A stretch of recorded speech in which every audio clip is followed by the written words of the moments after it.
running the Badlands. Explain those Badlands. That's a hell of a name.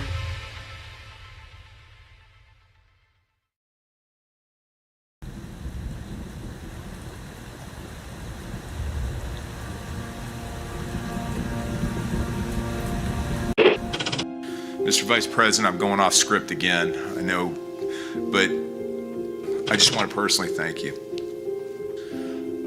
We've been through some stuff. We've gone through some of the most complex military operations this country's ever conducted, and your steady hand and your leadership during those was a great source of strength for me. Thank you for your leadership. Thank you for your character. Thank you for your selfless service. Thank you for commitment. Thank you for being a mentor to me, Mr. Vice President. It's called the swamp. And you know what happened? And you know what I did? A big favor. I caught the swamp. I caught them all. Let's see what happens. Nobody else could have done that but me. I caught all of this corruption that was going on, and nobody else could have done it. Did I get that one right?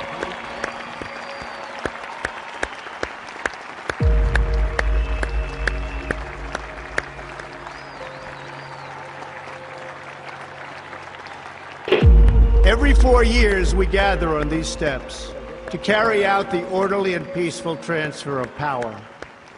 Today's ceremony, however, has very special meaning, because today we are not merely transferring power from one administration to another, but we are transferring power from Washington, D.C., and giving it back to you, the people. For too long, a small group in our nation's capital has reaped the rewards of government, while the people have borne the cost. Washington flourished, but the people did not share in its wealth. This American carnage stops right here and stops right now. The forgotten men and women of our country will be forgotten no longer. From this day forward, a new vision will govern our land. From this day forward, it's going to be only America first. This is a president of the United States who is a danger to the republic. America first. He knows he's an illegitimate president. The oath of office I take today is an oath of allegiance to all Americans. The great Trump recovery. America will never be a socialist country. I will fight for you with every breath in my body. Russia, Russian, pro-Russian, Russian, Russia, Russian, Russian, Russian, the Russians, Russian, Russia, Russia, Russia. And I will never, ever let you down. A dangerous virus is spreading rapidly in China, and U.S. officials are very worried that it could come here. This is really the worst attack we've ever had. This is worse than Pearl Harbor. This is worse than the World Trade Center. There's never been an attack like this. The time for empty talk is over. Now arrives the hour of action. What they're doing is using COVID to steal an election. Together, we will make America strong again. You know what it's about? Fraud, fake ballots. We will make America wealthy again. They are trying to steal the election. Now, under the leadership of President Trump, we are fully realizing President Kennedy's prescient view of Special Operations Forces. We will make America proud again. And watch, please, those mail-in ballots. We will make America safe again. And in millions and millions of ballots. Their vote is under what they thought they needed. They're dumping more ballots in there, okay? And yes, together, we will make America great again. Thank you. God bless you. If we are right about the fraud, Joe Biden can't be president. Congress, the chair declares the joint session dissolved.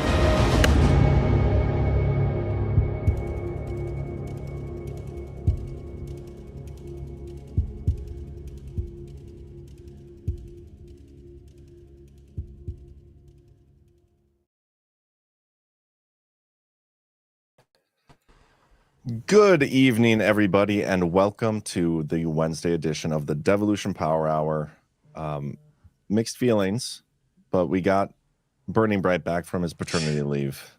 The mixed feelings are mutually mixed. Okay, I figured we'd be on the same page with that. How is Baby Patel doing?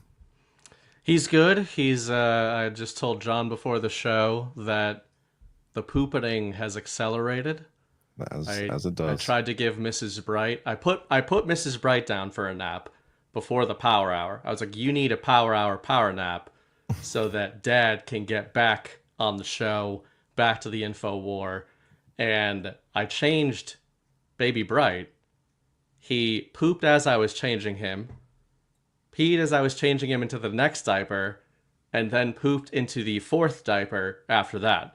So there's a bit of game theory going on, maybe like a crisis cascade, I guess. But he seemed very pleased with himself.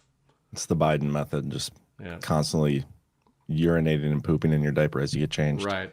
Now, what does one do about the thing where they just pee when you take their diaper off? I don't know. I think you just leave them in their diaper for like forever. 24 hours at a time. Right. I'm pretty sure Harlem style. Yeah. Harlem style. Yeah. Yeah. That's how you get the good benefits. So I'm a little loopier than normal, but Mrs. Bright was a champ. She went through a lot, but she is very healthy. She's doing good. A little grumpy, I would say, but the baby is healthy. January 1st, New Year's baby. You just said that. Well, I'm safe because she's not super mobile right now, and I am in my office. Let me make sure the door is closed. Is she watching the show? I'm sure she probably is. Yeah. One thing you don't want to say about a woman after they have like a 10-pound-ish thing removed from them 8 pounds. is that How they're dare you. grumpy. I didn't have some kind of fatty baby. I was a fatty baby. My kids are smaller, but we should just turn this into a parenting show. What are we doing? Like, I know. We know everything about parenting. Now, like when people used to talk about that, like you guys should do parenting shows. There should be a parenting thing on. I'm like, that's silly. Who wants that? Now I'm kind of like, I think that there's an opening. We are the authorities on all things parenting. So I've been a parent for 7 days, but yeah, I thought January 1st we did not draw it up that way, and I thought that was kind of cool. First golden age baby, maybe not first in the world, but hey, I'll take it. Yeah, we'll take it. We'll take it. A little Badlander baby. Very exciting stuff. Because it's his first day back, we're probably not going to go the typical marathon. You want to keep Mrs. Bright and Baby Patel in mind and make sure that we. I do like how you have the crib in the background now, though. That's yeah. Now that's what they call a bassinet in the business. Is it one of those that like automatically shakes and stuff? Got the buttons. It just swivels like this. He didn't really like it when I tried to put him in it last night, but I don't know, figuring that stuff out. You got to get the one that like you press the button and it does the shaking. They like that. I don't know if he would like that. They like that. We're still in the stage of trying to figure out what he wants at any given moment, and it usually seems to be to poop or to eat. Yeah, they do a lot of poop and a lot of pee. The phase from like the weird sticky gooey black poop to normal that's the worst transition. We've crossed the event horizon. We've crossed the defecation horizon. So this is your first time watching the Power Hour. I apologize, but this is just the way things are, right? We talk about the real stuff, the real shit, and the real shit is actually shit. Yep, exactly. Anyway, but it should be a fun show. It's kind of a weird moment right now. Like, not to be cliche, but it's like the calm before the storm. Trump is getting back in there in like 12 days. And I'm looking at everything going on, and it's I don't want to say boring, but it's like nothing's really getting my jimmies rustling. I'm just like waiting for him to get in because I know that's when things are going to kick off. But I mean, it's not to say there's not stuff happening. It's just, but maybe I'm just dead inside. I don't know. I'm dead inside and nothing. I think we all are a little bit. Yeah. InfoWar will do that to you. Yeah, but we will talk about the fires. We're going to talk about the Electoral College vote, which was like super boring. Super boring. I thought we were going to get some sort of fireworks, at least one electorate or state of electors, whatever, getting voted on as fraudulent or something. But no, it was the most peaceful electoral college vote we've probably ever had. And so that was disappointing. I was hoping for fireworks. We do have inauguration coming up very soon, even though, like Chris says, probably not even going to have it. Trump's having that little thing beforehand. That's probably a good idea. We were having a bunch of terrorist attacks, and now nobody's talking about those anymore because California's burning to the ground. Right. What was the thing Trump's doing before the inauguration? He's having like a rally on January 19th. Oh, right. I'm pretty sure it's in Washington, D.C., but it's just like a regular like Trump rally, except it's the day before. Okay, I missed that. Yeah, the electoral college vote was interesting because it wasn't interesting, I guess. Like I totally agree that it was very boring. I mean, I guess I expected more of a feeling of Schadenfreude from the fact that Kamala was the one forced to, read the vote, right? We talked about that last year as being like, man, isn't this so funny how it's lining up that Kamala is going to be the one who has to confirm him? But it was just done so matter of fact and so process like. And I guess if I'm reaching for a take on that, like an InfoWar take, it would be that is the point, that's the point of the establishment right now. We can talk about what are they planning for the 20th? Are they planning anything for the 20th? Is there anything that's going to pop up when you talk about the storm? I know the Eye of the Storm guys have probably been talking about that nonstop. Chris has been talking about it a bunch. But if I'm looking at January 20th in relation to January 6th this time around, January 6th was so by the book process that it felt like that was the deployment of the system to say, as we've talked about a ton, look, we're the adults in the room and we let everybody have it and nothing to see here, like straight out of airplane. So let's move along and we'll see. And, we've still got, I guess I keep forgetting about it, but we've still got sentencing or whatever the hell coming up with, is it the Jack Smith case? And I think it's like New York case. I think Jack Smith stuff's done. Right. But could be New wrong. York. Don't quote me on that. But, we've got that coming up. I want to say on the 10th or the 12th. And I haven't been thinking they're going to do anything, but who knows? They could still try to jail Trump for 10 days before the election or some crazy, stupid bullshit. And that's why they were just taking it easy on J6. Yeah. Who knows? It's certainly going to be interesting. The biggest thing for them right now is protecting their system, their fraudulent election system. And by not making waves, it's probably the best way to do that. So certainly a possibility as to why it's happening the way it is. But let's get a quick word from our sponsors of tonight's show. And then we'll talk a little about the fires maybe first. And then we'll continue on the ECV vote before we talk about the fires. But here we go. First up, we got CB Distillery. If you can't remember the last time you slept all night, Burning Bright, or didn't feel stressed during the day, you need to hear about CBD from CB Distillery. They've got natural solutions for sleep and stress that people can't stop raving about. Check out some of their 48,000 5-star reviews. The best sleep I've gotten in years. I wake up feeling refreshed and ready to go. And it's not just sleep. They have plant-based solutions to help with stress, mood, and focus, even pain after exercise, all made with high-quality, clean ingredients.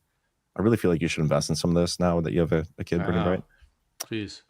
Look, there's a lot of CBD out there, but I trust CB Distillery for their commitment to quality. That's why they have over 2 million satisfied customers and offer a 100% money-back guarantee. If you're still struggling with sleep, stress, or other health concerns, maybe it's time to try something different. Clear out the medicine cabinet, get some CBD from CB Distillery. You get a 20% discount to get you started. Visit cbdistillery.com and use code JON for 20% off. That's cbdistillery.com, promo code JON. And I thought this was clever. It's nice. That is clever. I like that Napster. Shout out Napster. Yeah. Not inaccurate, I would say. Not at all. And our next sponsor of tonight's show, Field of Greens. You resolved to get healthier this year? That's great, but how are you going to do it? Supplements? Okay, not a bad idea, but the one supplement you need to get is Field of Greens. Some green fruit and vegetable drinks. What's the best one out there? Do any of them come with the promise of better health? Nope, just the one. That's Field of Greens. What's the point of green drinks and health supplements if you aren't 100% confident they'll improve your health? The Field of Greens Better Health Promise makes it radically different. Listen to this. Enjoy a delicious Field of Greens drink each day, and at your next checkup, your doctor will notice your improved health or you get your money back. How in the world can Field of Dreams promise better health? Because each fruit and vegetable was doctor selected for a specific health benefit. There's a heart health group, lungs, kidney groups, metabolism, even healthy weight. One drink a day is all it takes. You'll look and feel healthier with more energy, and your doctor will notice your improved health or your money back. Get your New Year's discount with code JON at fieldofgreens.com. That's code JON at fieldofgreens.com. Do you have any New Year's resolutions? I think this year is going to be a complete blur, so that would be unwise. I want my son to survive and thrive. That's a good goal. Well, I want my son to thrive. I want us to survive the process of making him thrive. That's probably the better way to put it. This is your way of saying you're gonna get like super fat this year. Yeah, I mean, I was already working on the dad bod. I've actually probably lost weight just by like not sleeping and all that. But yeah, it's good. It'll all get much easier, and then it's a cakewalk. Yeah, it's a cakewalk From then on, right? It's a cakewalk after 1 year. Well, I've always said to Mrs. Bright, even before we had the baby, that when I've talked about wanting a bride army of little ones, that like the difference between 1 kid and 7 it's the same thing. Like once you're in it, you're just already in it, and I can see that you agree with that wholeheartedly. Shut up. Just toss some more in there, and just keep the crisis going. I mean, theoretically, I see why you would say that, but from my experience, just doubles the difficulty. But maybe beyond that, like once you start getting more and more, like you see these families out there with like 11 kids, which I love the idea of a big family. But when you get that many kids, like the older ones can actually help with the younger ones. But man, at first, exactly, very difficult, I would imagine. But yeah, I think by about 5 or 6, he can be holding down a steady job of raising the other ones. Yeah. I this year I want to do I don't know when I'm going to start this, probably in the next like couple weeks, but I'm going to start a new like daily weekday show. And so if you're watching, I would love for you guys to give me some input on what you want the show to look like. It'll only be an hour. My vision for it is more of like a Bannon style, like here's a couple news stories. We're going to bring on a couple guests to talk about it, and get it and done. It'll be a way for me to stay tuned up on the news, but I want to talk about the things you want to talk about in the format you guys want me to talk about it. And so if you got ideas or thoughts, DM me or post, reply, whatever on Twitter, and we'll get that rolling. Are you going to mimic Bannon by saying every episode there are no conspiracies, but there are no coincidences? No, I'm not going to do that. I'm going to come up with my own saying. Okay. I don't know what it is yet though, but yeah, I'll come up with something. I like Bannon, but I always found that one a little irksome. Why? Because all he does is talk about what the mainstream considers conspiracies all hours of the day, and he won't just like fully take the leap and just say that these things are true. Yeah, maybe there's a reason for that. I'm loving how much he is having Ezra on lately. Like, so cool. Yeah, that's nuts. I want to get Ezra on my new show. And so. I was a big fan of the turn on Charlie Kirk, not full turn, but the election doxing of the fact that Charlie Kirk is a little whore for YouTube and tells Uncle Bannon what he can and cannot talk about when he goes on that show. So just in case there's still like the 1.5 people who watch the show who think that there are honest conversations being had on YouTube, I liked him pointing that out. There's like no honest conversations being had really anywhere except maybe Rumble. For all of Rumble's flaws, and there are some, but there's not as nearly as many as there used to be, and they're constantly working on things. The one thing that I've noticed that they have right is the free speech aspect. Yes, love that, and that's the most important thing to have right. Because every other platform, including Twitter, and Elon is being super gay lately. I know the last show we did together, like 2.5 weeks ago, whatever it was all about how Elon may be part of like the plan of all these things, all these great things about Elon. All that still stands, but the flip side of it, which we also have to discuss, and the reason we have to discuss these things is because we don't know for sure because we're not read in on the plan. If he's read in on it, he's being super gay about Twitter. Like this whole, I equated it today, and I know it's just a metaphor. It's not exactly, but like the new, you have to get your blue check mark and be positive. Like that's that's the new, like you have to get your vaccine and wear a mask. Like that. If you want to go back to, you know, normal society, you got to get your vaccine. If you want to have normal conversations with people and enter the public square and get retweeted and monetized, all these things, you just have to have your blue check mark and not be a negative Nancy and not question anything. Yeah. And I think that's super stupid. I totally agree. I would also say, and people are going to get mad at this, but you know, we try to be equal opportunity here. I think that Donald Trump in particular, if I single him out, he ran on a mandate, right? He kept using that word leading up to the 2024 election, I think for a reason. And probably Chris talks about this the most, just in terms of like we're the ones that are supposed to be pushing the Overton window, and I don't mean us. I mean the American people are supposed to be the ones pushing that. You know, I've seen a lot of this community go after Elon for a good reason, while sort of just going, well, for Trump it's comms, when Trump gets on and does his latest interview talking about how H-1B visas are good, right? So it's like, I don't agree with that at all. I think they should not exist. I actually really like your idea of essentially treating visas like trade, like you're, you know, using tariffs or something like that when it comes to visas. Because what are you doing? What's the idea on paper?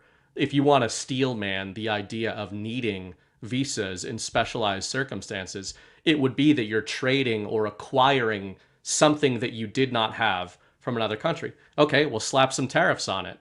But, you know, I'm just making the point that we have to be equal opportunity about this stuff. And if we're going to say like, hey, maybe it's comms, maybe it's not with Elon Musk, maybe he is this true believer, systemic guy, we also have to allow for the possibility that he is involved in some sort of controlled demolition type stuff, some Overton window moving stuff, because we got Trump out there talking about all the blessings of the H-1B visa, and we spent 2 weeks like flaming the whole idea of that. So, you know, you can't hold both. And I do think that what Trump does is we're the ones who are in charge. The American people are in charge. He's supposed to represent us.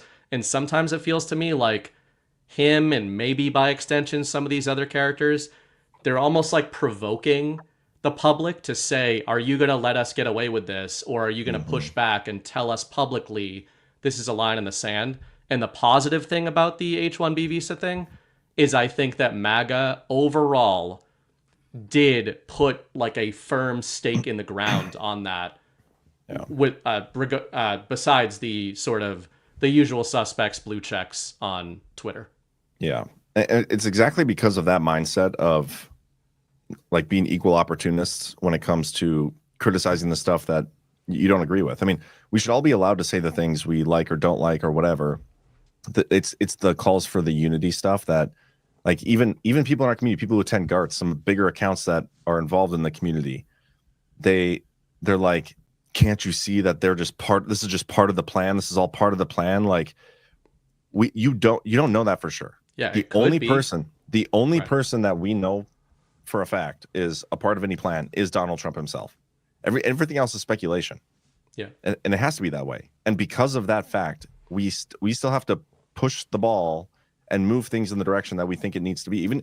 Even if we don't agree on some of the specifics of stuff, we can't be like telling people not to say it just because, unless you don't have a blue check mark on Twitter. If you don't have a blue check mark on Twitter, your opinion is meaningless. So don't even try. But everybody else with the blue check mark should be allowed to say the things they want to say, regardless. And that's okay. The unity thing, anyway, we've had this discussion so many times. Yeah. Maybe we don't need to go full into it. But well, my point there was that I think that with all the unity stuff and the sort of division over it, ironically, I think overall, if Trump and Patriots are sending out signal flares or testers to the base to gauge reaction on some of these things and to get these conversations publicly, I think that it went well. It obviously it wasn't a thing where the majority of MAGA just rolled over and went, okay, I guess we're all in favor of H-1B visas now because Elon Musk threw a hissy fit, acted like a pussy for a few days. I mean, as you said, my last show before before going off for a couple weeks was praising Elon Musk and talking about how much of part of the plan I think he is. That still is what I think, but I'm going to be like everything else you guys talked about in the Saturday shows is apt and needs to be called out. And it's also equally apt that I could be completely wrong about Elon, just like I used to think he was deep state and then changed my mind on that. That's why we call you Switzerland, bro. It's all good. No, but I'm the exact same way. Like I personally, I believe Elon's part of it, but I don't know that for sure. And so we can't find ourselves getting stuck in not saying the things or not calling out the bullshit when we see it just because we think somebody might be on the right side of things. Right. You know, there's another story tonight that I think that we didn't mention before the show that I want to remind you of. That will loop into this Elon stuff. We could play an interesting hypothetical when it comes to the Zuckerberg and all of that. Because I think that I do have a bit of a working template for how can we lay out scenarios of Elon not really being a quote unquote white hat and yet still being a part of Patriot plans. I do think that that's possible. I don't think it has to be he's read in on the drops, he's this, or he's a deep state evil oligarch. I think there is actually some gray area there. Well, we should talk about the Zuckerberg thing because I don't know. There's been some interesting things that have been happening in response to the Zuckerberg, like some interesting commentary from people that I completely disagree with, and I think it's worth exploring this. So Zuckerberg comes out and says that he's getting rid of his fact checkers now, and I think Dana White is on the board over there now, and things are. It seems as if the Zuckerberg scenario is going to be flipping. Like he's on our side now, and there's a lot of people. A lot of this is going on, guys. A lot of people appear to be capitulating to Trump now that he's back in power. And like here, let me find this post quick, and I'll show you what I'm talking about because this is the mindset that I completely disagree with. Let's see. Sorry, hold on. Just gotta find it. Oh, dang it. Maybe she blocked me because. Okay, here we go. It was this one. I can see Mrs. Bright on the baby monitor in the chat. So we've got some Brightception going on. She should be, well, I guess she shouldn't be sleeping. She should be watching the baby, but she is. You're not allowed to criticize That's Mrs. true. Bright anymore. She's a strong woman. The strongest of women's. Strongest of women's. Okay, it was Molly Hemingway. And I like Molly Hemingway for the most part, like most of her reporting and all these things. But this is something I totally disagree with, okay? In no way should Zuckerberg be applauded for claiming to stop some of his draconian censorship that has nearly destroyed free speech in America. That part, I do agree with that part. Don't want to applaud him. I'm not going to. But here, there need to be sincere apologies, massive restitution, transparency, and the removal of filters that advantage left-wing press, etc. And then she goes on to talk about serious censorship, all these things, and accountability, like, does not involve apologies and just giving some money. Like, this dude and so many other dudes interfered in an election, okay? And unless we're gonna see proof that that was part of the plan too. If that was part of the plan and we get proof of that, that's great. But I'm not going to operate on that level right now because that's not what I saw. We know how kind of fucked we got because of the 2020 stolen election. California right now is experiencing the result of fraudulent elections as we speak. The fires that are rampaging, maybe they're not totally unavoidable, but they didn't need to be this catastrophic. Their forest fire management there is awful to non-existent. Everything there is awful to non-existent. And it's because of stolen elections and the Democrats that retain control and all the corrupt practices and everything. That is because of fraudulent elections and everything. Yeah. Total bullshit going on over there. And prayers to the people. We have some Badlanders out there. Prayers to you guys being displaced. If there's anything we can do to help, please reach out. Go to our website, badlandsmedia.tv. At the bottom, there's a little contact thing. Send us an email or something. We'll see what we can do. But that's a result of fraudulent elections. And Zuckerberg helped in the process of like all the way through. What he did in 2020, and if not before that, and what they tried to do leading up to this election, that can't stand. Like, an apology is not good enough. And even seeing people on Twitter, they're like, oh, well, you know, that's what the left would do. The left would demand punishment and all these things. And, you know, that's not us. We're going to welcome them to our camp.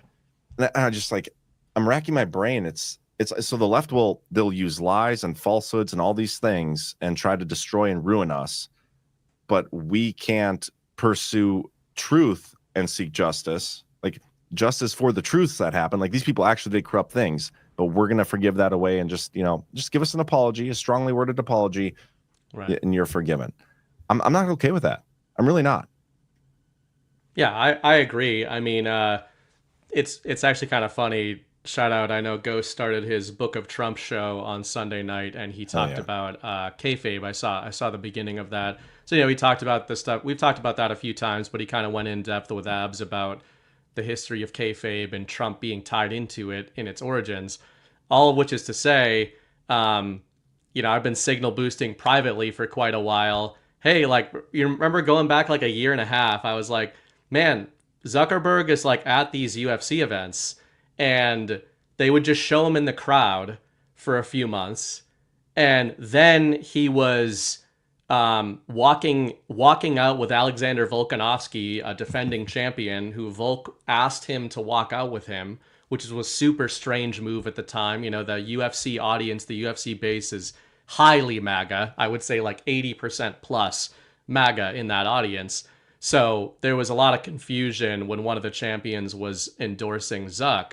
But then Dana started endorsing Zuck, basically, started having him sit cage side.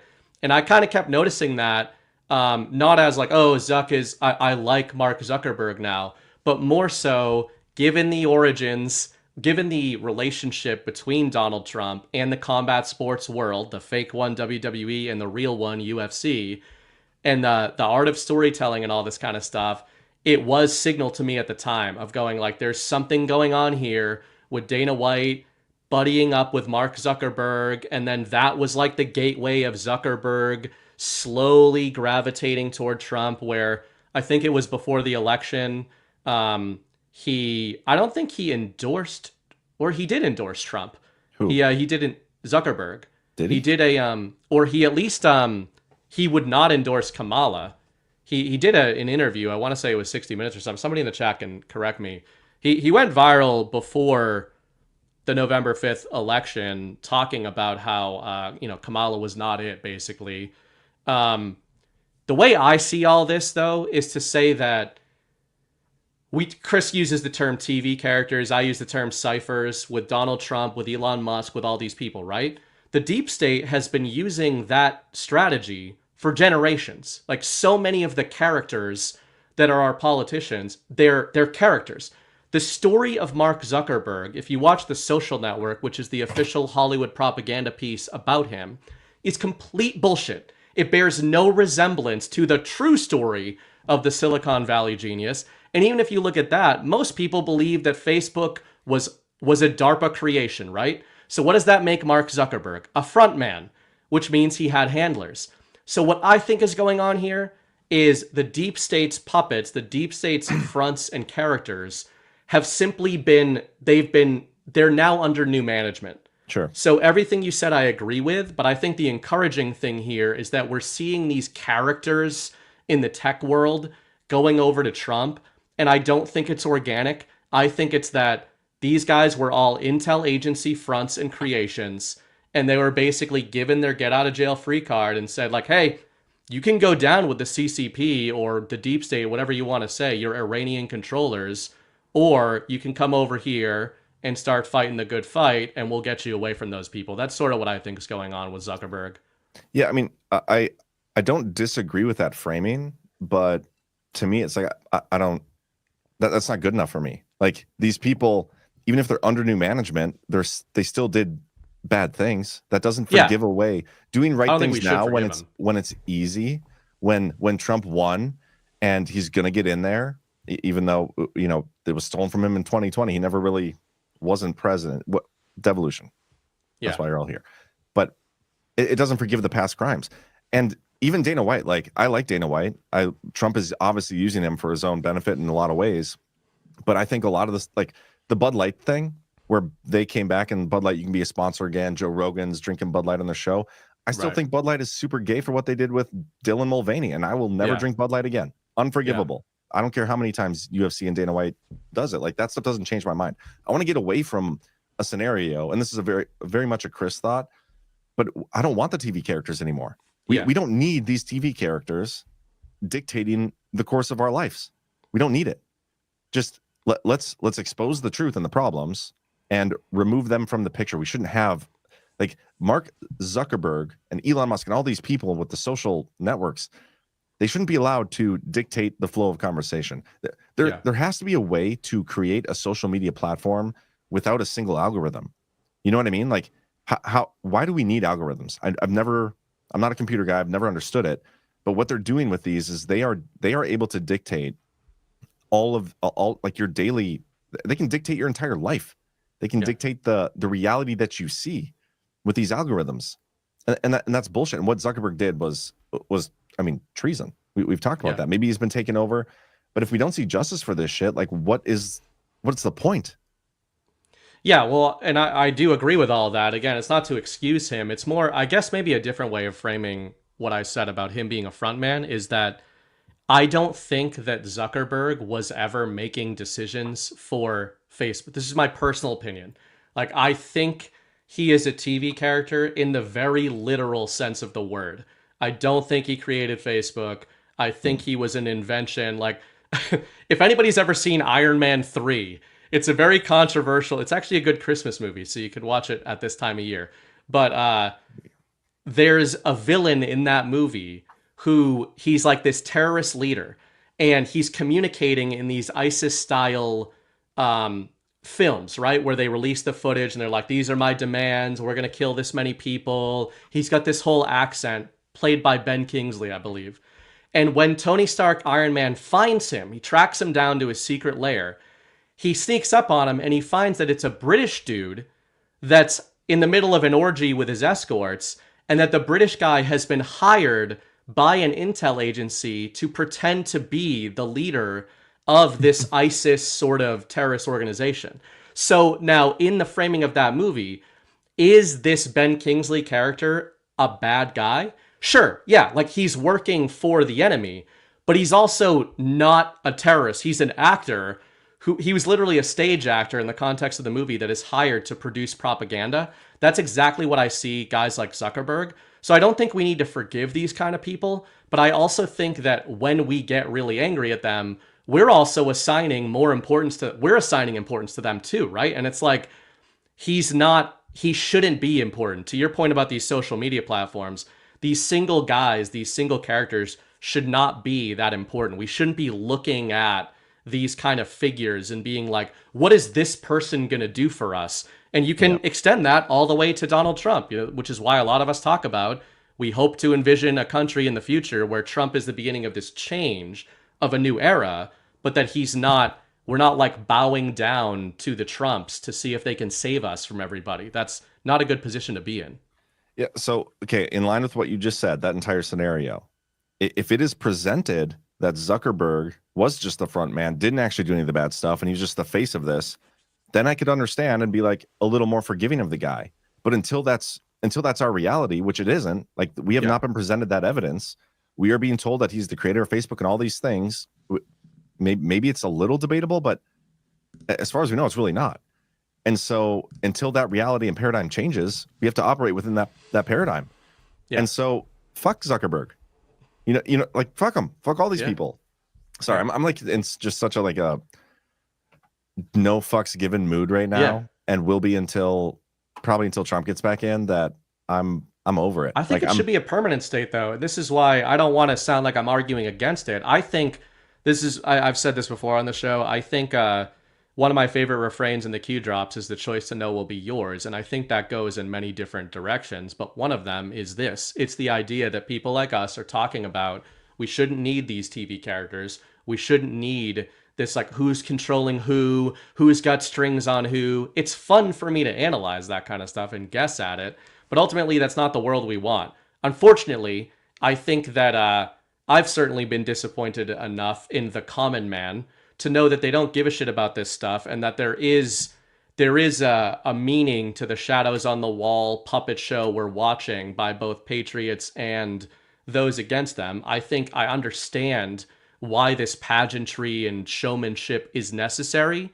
But we, to your point about no fucks given, we don't have to lend our participation to that. We can talk about it because it's important stuff and it's good to try to understand what's going on, but we don't have to endorse it. And I don't think that they would want us to endorse it. Ultimately, it doesn't matter what they want us to do. We're going to do what we want to do. That's ultimately the future of the country. Getting back to Americans self-determining the future of America. And that doesn't mean that you wait for your favorite character, even if I write about them, to tell you what you should be self-determining in the future. Yeah, agree with that. The only one I'm willing to give benefit of the doubt to at this point is Trump. Everybody else, it's like he's earned it. You're gonna operate in a certain way.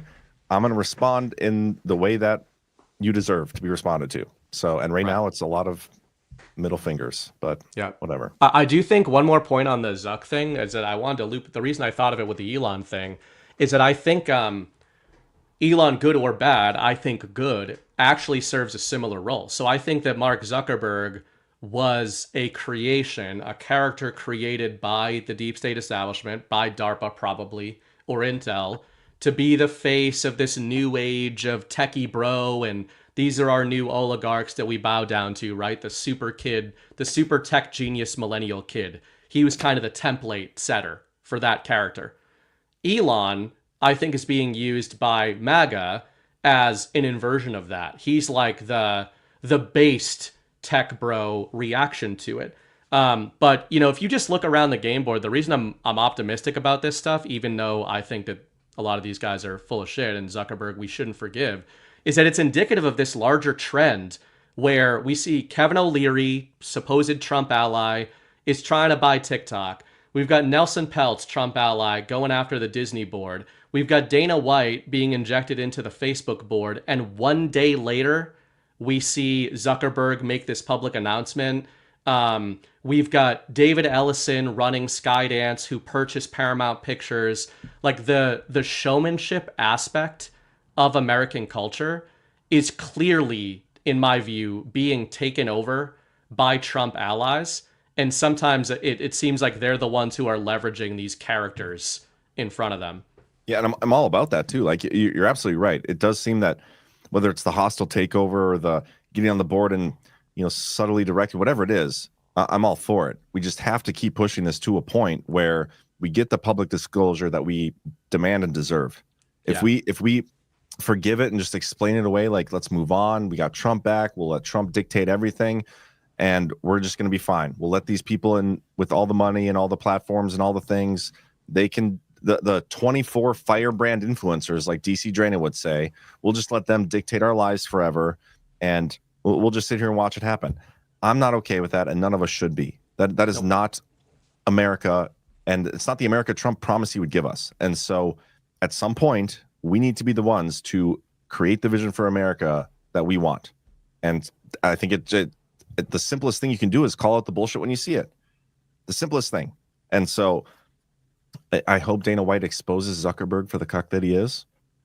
We'll see. Dana, I do like Dana White a lot, minus the Bud Light thing. That's really my only bash against him. But again, that's where Joyce to know will be yours. Like, people in this audience swore off Bud Light. If you ever drank that in the first place, I mean, I don't know what's wrong with you. But either way, people in this audience swore it off and kept it sworn off, and are not doing what the MAGA television characters are telling them to do with it. But a lot of normies, unfortunately, are. We've talked about this before. I have this view about the Republican Party. There are other people who believe that Trump is restoring the Republican Party. He's made comments to that effect. We have to restore the party. I'm trying to look a lot further down the road, which ironically, the further you look down the road to American sovereignty, you end up looping back around to what a lot of the original radicals who didn't even agree with the ratification of the Constitution, especially a lot of the Boston boys, like the Adams brothers, etc. Like, they remained to their deaths the most extreme viewed Americans, talking about how we need sovereign absolutism, essentially. So I think that's basically the choice we have in front of us. Yeah. And I also think that the America that Trump promised us was clearly Canada.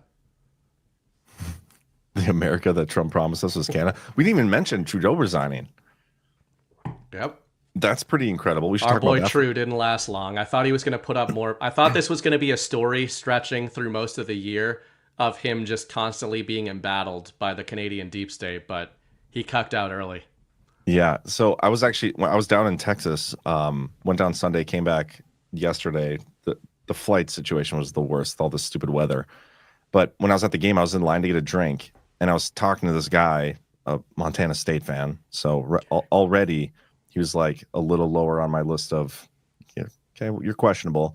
And then he says he's from Canada. I was like, holy shit, you're a Canadian Montana State fan. That's like strike two. But then I was like, hey, did you hear Trudeau resigned? And he's like, are you serious? Are you serious? And then he said, Castro's son, you mean, or something? I was like, oh, shit. Yep. You're back to square one. Look, the strangest form of Canadian is the CFL fan, the unironic CFL fan. Have you ever met one of those?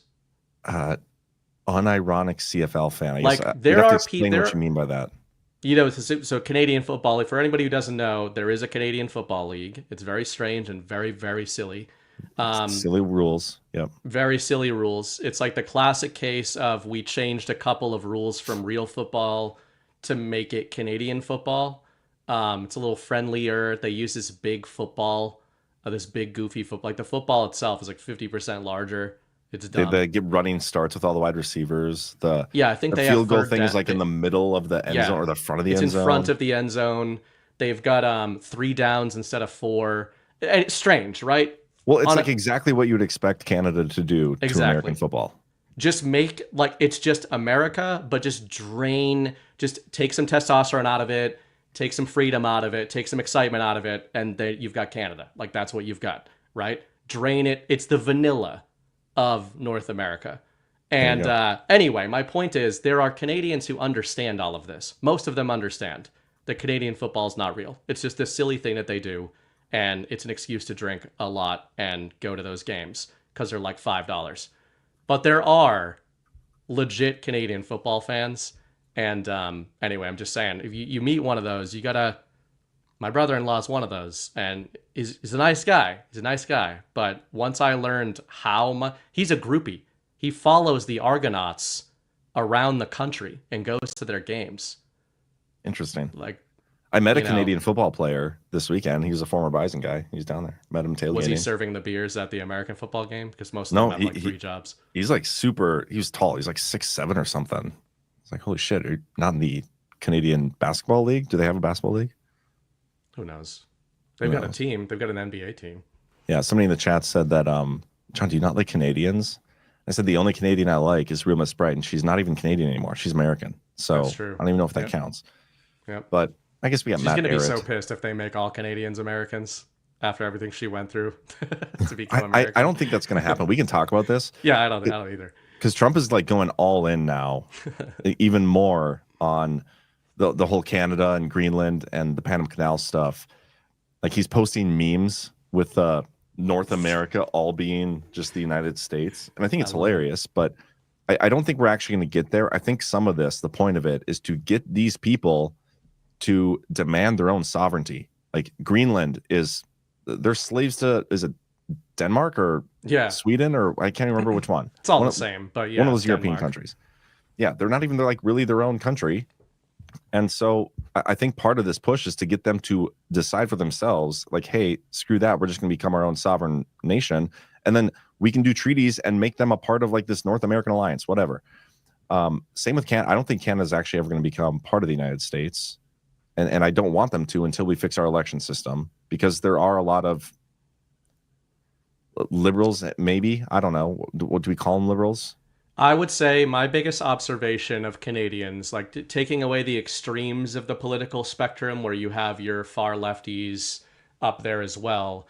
The most troubling thing to me about Canadians is that most of them are very system oriented. They believe that the best way forward is to create a more perfect system of government. Like if there's always a way to make the system better.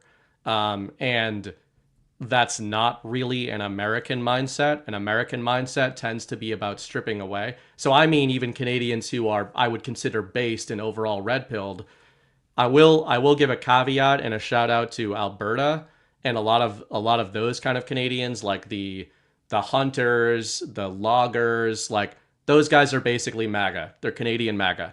They know what's up. They've got their rifles up in the mountains. But when it comes to a lot of Canadians, they want to be governed super, super hard. They just want to be governed by somebody really based. And it's troubling that the guy who looks like it's the one they're putting forth as the Canadian Trump, Pierre Poilievre, is really soft kind of guy, like maybe softer than DeSantis. And I don't know. I mean, I don't know if that's a DeSantis op or if that's actually a Trump ally. But yeah, we probably don't want them voting. Yeah, I got to refute somebody in the chat here real quick. It was Dumpster Fire, and I just want to pull it up. And this has to do with Trump's plane, and I don't even know how this became a thing, but I got tagged in posts on this last week, and so I wanted to pull this up. They say, hold on, I'm just going to scroll up so I can pull it on the screen. The question is, why does Trump have 55 stars on the flag on the tail of his plane? So we're gonna do some math. Can you pull out a pen and jot this down? Burning Bright. Sure. We're gonna show a picture of Trump's plane. Okay, you see the flags there, and there are 1, 2, 3. So there's lines of 5 and 4 going up and down. Right? Can you guys see? Oh, you can't even see my thing. Anyway, there's 1, 2, 3, 4, 5, 6 lines with 5 stars. So what's 6 times 5? 100. 30. 30. Okay. And then there's 1, 2, 3, 4, 5 lines of 4, which is 20. So what's 30 plus 20? 55. There you go. Oh, 55. No, it's 50 on there. Like, I don't understand how this. I got tagged in a picture with this thing and I counted it. It's like, how does somebody get to 55? You're looking at the fake version, man.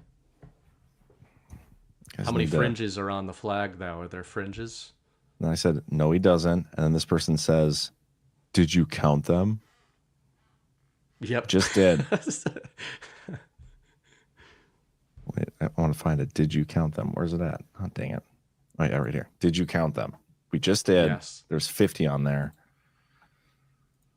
Anyway, but yes, Trump is going to make Canada and Greenland and Panama and all these other places another state and he's telling us that by putting 55 stars on the flag was playing. I do agree with the way you framed it. In all seriousness, I think the overall deployment is. I noticed that even from a week or two ago when he first started making all these Canada memes, especially with Governor Trudeau, his language subtly changes, and we are a broken record of saying that that's usually intentional. He is not addressing the government of Canada. He keeps addressing the people of Canada. And I totally agree with you that he is telling them, I mean, this sounds kind of corny, but even the word American, like we no longer call this America, right? It's the United States. I'm not even talking about corporation, etc. But the modern lingo is the United States. And I think what Trump is trying to do is get us back to American. What is an American? What's it mean to be an American? And there was a time when people up in Canada were Americans. If you were in Europe, the people over here were Americans. And that meant something at the time. Even the people in Canada, the French, it was a French colony. But it really wasn't. It wasn't under the French weren't governing it directly because most of these people up in the regions that became Canada were fur trappers. Like they were some of the hardest dudes, the baddest dudes you'd ever meet, right? And that's the history of Canada when it comes to the Western man. Don't assume their gender. True. There was probably some chicks. You're right. This is what I actually think Trump is doing. And this is why I think he's highlighting the Panama Canal too. This is what he's doing with Greenland and Canada. I'm going to play this video. I'll stop it a little way in. Did you know that in the past, the Panama Canal originally belonged to the United States? The Panama Canal was initially constructed by the French in the 1880s. However, due to France, Canada, there's one connection. Various reasons, France failed in its efforts to complete the canal. After France's failure, the United States became interested and proposed constructing the Panama Canal. At that time, however, Panama was part of the Republic of Colombia. Kind of like Greenland is part of Denmark, and Canada is basically a French colony, just a big whatever. Didn't they just became what? It was a French colony. So I'd written about this earlier. Well, tweeted about it. It was a French colony originally, but after the 7 Years' War between France and England, it became a British colony. That's right. And then in the funniest framing is 1867, it became officially known as the Dominion of Canada. So it changed from a British colony to the Dominion of Canada in 1867. And, well, whose dominion was it? The British Empire's. Yeah. So literally from 1866 to 1867, nothing materially changed. They just allowed Canada to have its own governors who were answerable to the British Empire. And then, as you and I talked about the last time we were on a show, it was something like the 60s or the 80s, like where 90s. where they became independent of Britain, but it was Britain that gave them that independence. So Canada is a vassal state of the British Empire and still is, very literally. Yep. Now watch the rest of this video. Watch what the United States did with Panama, and this is what I think he's kind of doing with these other countries, which rejected the U.S. proposal. When negotiations with Colombia fell through, the United States shifted its support to Panama's independence movement.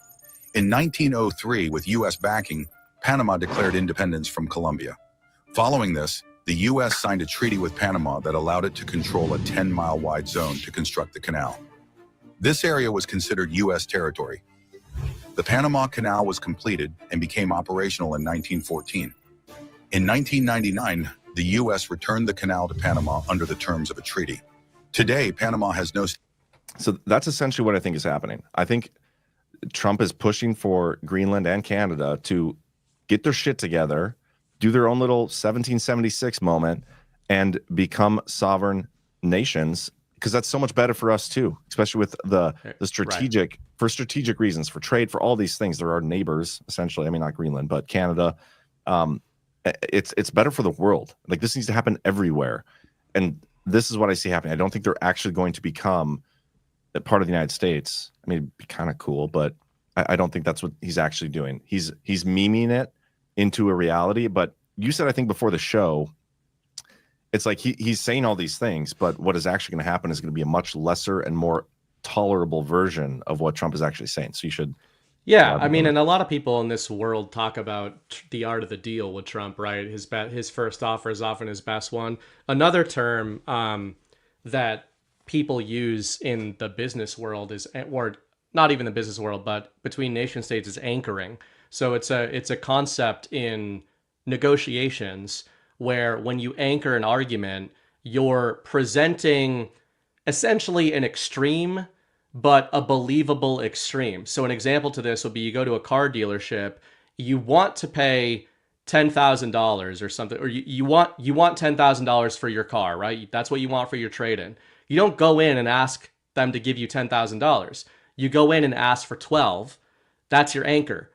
And the idea is there's a psychological chain tied to that $12,000 number for the other party. They know intuitively that you're not going to go a certain amount below that, even though they know you'll probably go below it.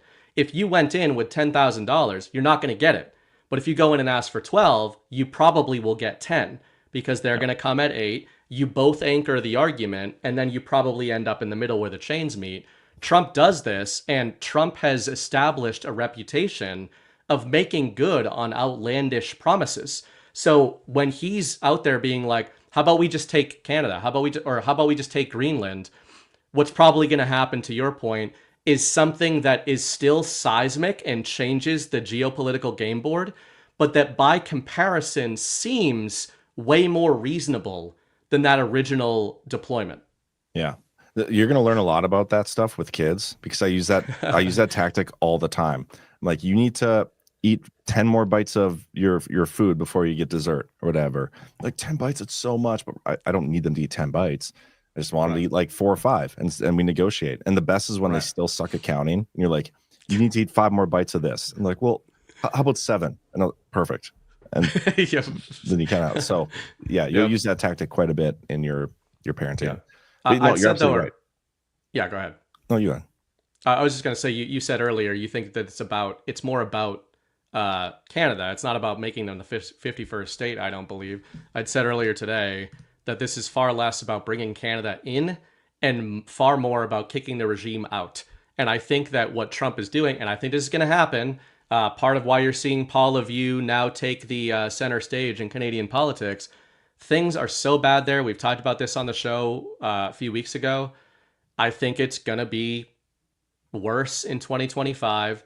And Trump is leading into 2025, deploying these mimetic things to the Canadian people of saying like, hey, don't you want to be part of us? Don't you want to come down here where it's warm and where our economy is back on track? Right now, most Canadians are laughing at it. In 6 months, I don't think they're going to be laughing at it. I think they're going to be looking at their government and being like, what the fuck is going on? Because what a lot of people don't know, because we follow the US stuff mostly, Trudeau stepping down doesn't mean Paul Revere is now the Prime Minister of Canada. They're going to have a no confidence vote, most likely toward the end of the month here. They've got like a 3-party system. The third most populous party is going to trigger a no confidence vote where they're effectively going to mirror what's going on in France, what's about to go on in Germany. All these regime nations are essentially, they're not just going to have bad governments, they're essentially going to have inept governments, and yet they're going to keep taxing their peoples while providing no government services. So we'll see how that goes for them. We do that here too. But yes, that's true. You know, probably the most interesting thing with Trump and the Canada meme stuff is that why Trudeau resigned? Like, he became such a joke to the world and to his own people that he's like, I can't do this anymore. So one day over dinner with his kids, he decided he was resigning. Bullshit. The timing is incredible. And before Trump gets back in there. But what you just said there about government services, like we pay all these taxes for government services and the government doesn't actually follow through. We've seen this story play out so many times and it's playing out in real time right now. But like, remember the story that we were subsidizing this, the fiber optic cable stuff where it was Kamala Harris and they had this whole big announcement and, just $90 billion, and don't quote me on that number, but it was a huge number, and it was going to be to give everybody internet, fiber optic cables all around the country. We haven't laid a single cable. Where the hell did that money go? But then look at California right now. California has been run into the ground. We've made fun of California, and no offense to the people there, California is a beautiful state, but your country is run by incompetent frauds and criminals. And this is what you have. You have election fraud system in place there that doesn't let you escape the slave masters. And when they spend all these money and do all these corrupt things, they divert the water for the little fish thing that Trump keeps talking about. And now you have a situation where California is literally burning to the ground because of inept government. And the rest of us are going to end up paying for that. You guys realize that, right? Like our tax dollars, whether you pay it or not, I'm not advocating for that one way or the other, but tax dollars generally from the United States are going to have to go to California now to aid the recovery from the probably what's going to end up being trillions of dollars of damage that's taking place there. I mean, Los Angeles is getting wiped out as we speak. It's insanity. Yeah, and I think, you said inept government. I think a lot of the disclosures, this community has known about this for a long time. Trump's obviously been talking about it forever. But I think, I hate to call it an opportunity with what's going on there, but when shit like this does happen, you at least hope that something good comes on the back of it or a reaction to it that pushes us in the right direction. And, you use the word inept, and I think that we're probably going to see the mainstream media retreat along Overton's goalpost and have to advance that argument you just made and say that it's inept, because if they don't advance that argument, they're going to have to go to the next one, which is that it's malicious. Patrick talks about this all the time, right? I'm going to butcher it, but never excuse for incompetence that which can be explained by malice. Gunnell's razor. And he's absolutely right when he says that. That's what I think people in this community know, that it's malicious intent. It is evil intent. It is direct sabotage for financial gain. And if people saw probably was it the mayor in the area who had defunded the fire department, etc. And then she went to Ghana and that video went viral of her being confronted. And to me, it was less about her being confronted by a reporter who's saying, hey, do you regret cutting the fire department? Do you regret not being present during this crisis? To me, the story was her shell-shocked reaction to the vitriol that was coming at her from the media. There it is. Well, let's play it. Speed up a little bit. She's just okay. So she was in Ghana while these fires were taking place. That's in Africa. She flies back in. Clearly, she's flying. She's not flying like a private plane, which, I mean, at least that's a good sign. She's on a regular plane, but she's waiting for her bags here, and she's confronted by a reporter. Do you owe citizens an apology for being absent while their homes were burning? Do you regret cutting the fire department budget by millions of dollars, Madam Mayor? I'm going to slow down. Have you nothing to say today? Have you absolutely nothing to say to the citizens today? Elon Musk says that you're utterly incompetent. Are you considering your position? Madam Mayor, have you absolutely nothing to say to the citizens today who are dealing with this disaster?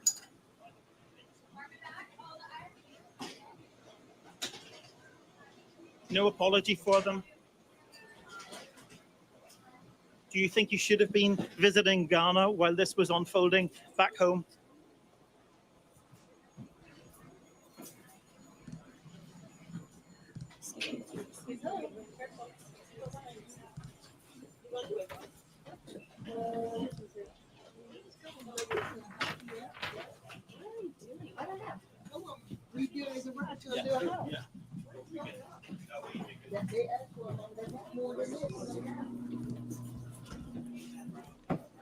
Madam Mayor, let me ask you just again, have you anything to say to the citizens today as you return? No. Hold on 1 second. Madam Mayor, just a few words for the citizens today as you return to deal with the catastrophe. Can you take this down?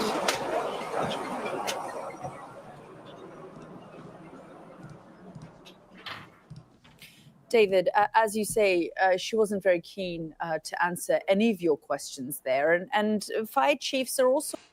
Okay. Yeah, I mean, to me, what was notable about that, I mean, it's not the most seismic thing ever, but I feel like in the past, years ago, when these public figures are confronted, they have this kind of disdainful response to the confrontation. And to me, the officials in this situation are kind of scampering for cover, like they're running away. And I don't know. I mean, hopefully that's a good sign, but it's a terrible situation. Yeah, it really is. I mean, my heart goes out to these people in California. I know they didn't vote for this, this stuff, and I see some of that being done on Twitter, and I don't like that at all because I don't believe that's true. I think our election system is fraudulent. But yeah, it's hard to see some of these images, and the wind is so bad, and it's brutal. There's this is a good clip. Laura, with all due respect, if it is true that things were handled this way, if it is true that Gavin Newsom is the absolute blithering idiot that I believe he is in the way he has handled fire management in this state again and again and again and again, this isn't a wake-up call. This is the kind of thing they have tribunals for, where they try people and say, you had an oath of office to perform certain duties. When you're the fire chief, this isn't a social justice exercise that you're in charge of.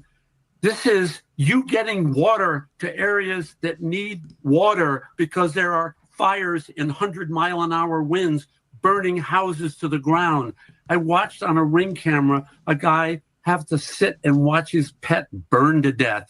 You know, those things are issues of the heart when you watch a cherished little pet. Or, you know, look, my home is a building. It was we worked 3 years putting the home together. We loved our little house, but it means nothing compared to the 5 people who lost their lives. James, so the wake-up call. Yeah, And also keep in mind this right here. Trump was on Rogan for that interview, and he spent a good chunk of time talking about the fires. I'm not going to play it. This is like a 6-minute clip, but he talked a lot about the water diversion and the farmers and the way that California runs their water system and everything. He's talked in the past about the what do they call it? The dead wood under the trees. What is that called? Yeah, just a brush, I think. Is it brush? I don't know. I thought there was a word for it, but yeah, maybe there is. Anyway, he's talked a lot about that in the past, and yet here we are again. So yeah, it was on a rotation. Like it used to be just that. I think the thing with this stuff too, with the wildfires in the management, is that it's not this seismic or super complicated stuff that needs to be done. It's like changing your oil in your car. It's not that crazy. It's like sweeping the forest floor on a rotation and on a schedule and spending the money to do it. And I think that's what's, even in Normieville, that's what's really infuriating people about a situation like this. It wasn't just an avoidable crisis in terms of, oh, there could have been all these other measures taken. We could have planned for it ahead of time. It was, if you literally just did the simple things that you used to do, this wouldn't happen. Yep. It's not. I even saw a picture of the Hollywood sign burning. Not sure if that's Probably fake. Not sure. Actually true or not, but there was this clip. Let me share this. Even asked this question, but the president-elect chose to attack you, blame you for this. One can't even respond to it. I mean, it's people are literally fleeing. People have lost their lives. Kids lost their schools. Families completely torn asunder. Churches burned down. This guy wanted to politicize it. I have a lot of thoughts, and I know what I want to say. I won't. I stood next to a president of the United States of America today, and I was proud to be with Joe Biden. And he had the backs of every single person in this community. He didn't play politics, didn't try to divide any of us. That's just funny. The left and Newsom talking about Trump playing politics with this shit. Yeah. He's not, and this is actually true. Yeah. And again, with silver lining with this stuff is there's a massive magnifying glass now on the situation. And it is strange. I mean, this is the stuff that we talk about, Patriot Control. We go back and forth so much, just not you and I, but just in general in this space about how much control is there. And you've got Trump on there seeding stuff like this and talking about it and comms lining up. And then you've got catastrophic actual damages coming out in a situation like this. And it's strange, it just makes you really wonder just how far they will let the precipice go. This is Ash sent this along. So all reports that the Hollywood sign is on fire are false. This is a AI generated image. So that's why I questioned it. But thank you, Ash, for that fact check. I kind of want to talk about one more story before we let you go back to your being a dad. Don't want to keep you away for too long.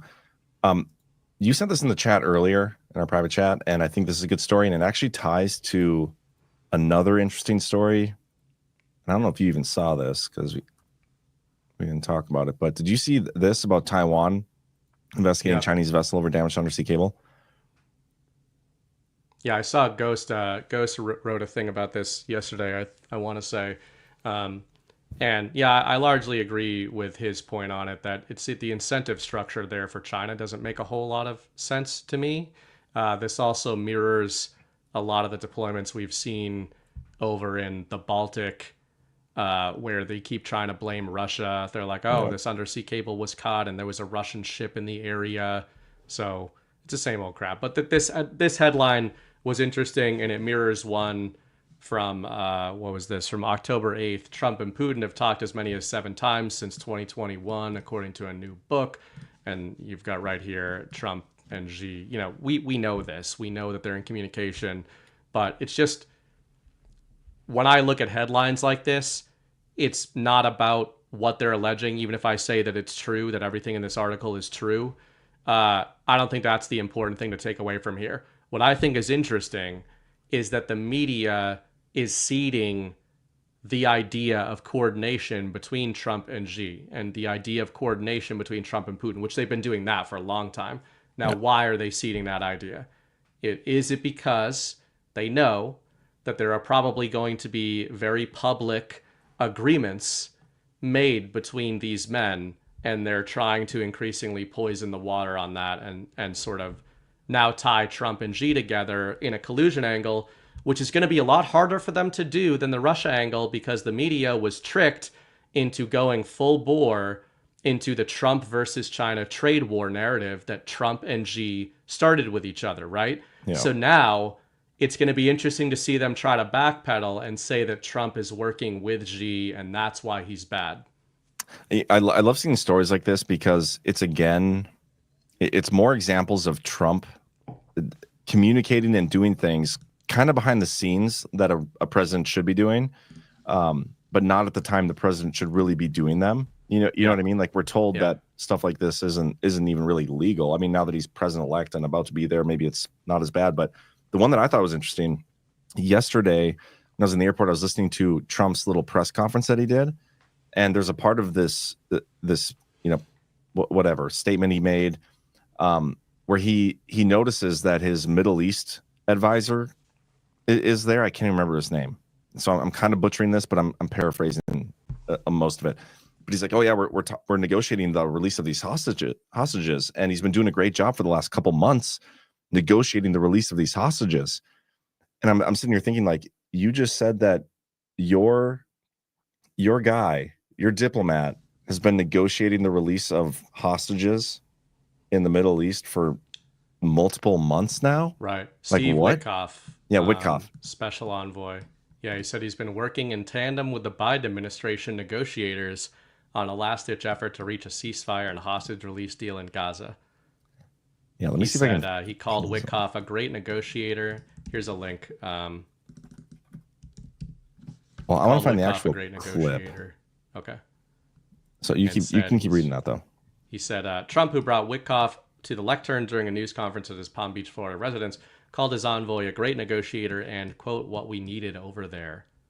His presence in Doha, where negotiations are taking place, comes as Trump's picks for foreign policy roles and the president-elect himself have skirted the line separating the outgoing and incoming administrations. So exactly to your point, this is the Washington Post who's calling that out. They don't like it. Then they go on to talk about how Trump has hosted several foreign government leaders at Mar-a-Lago. Let me play this clip. Notice what Trump says when he says Steve's been working endlessly for months on these deals. Months is a long time. And he sent his people in there through different forms and different names, and they went in and they took over, and that's the way it is. Do you have concerns about HTS taking control of... By the way, I have the envoy here. Is that in the back? It is. Standing with my son, Eric, is Steve Witkoff, who's just got back from the Middle East, and he's done a fantastic job. He's a great deal maker.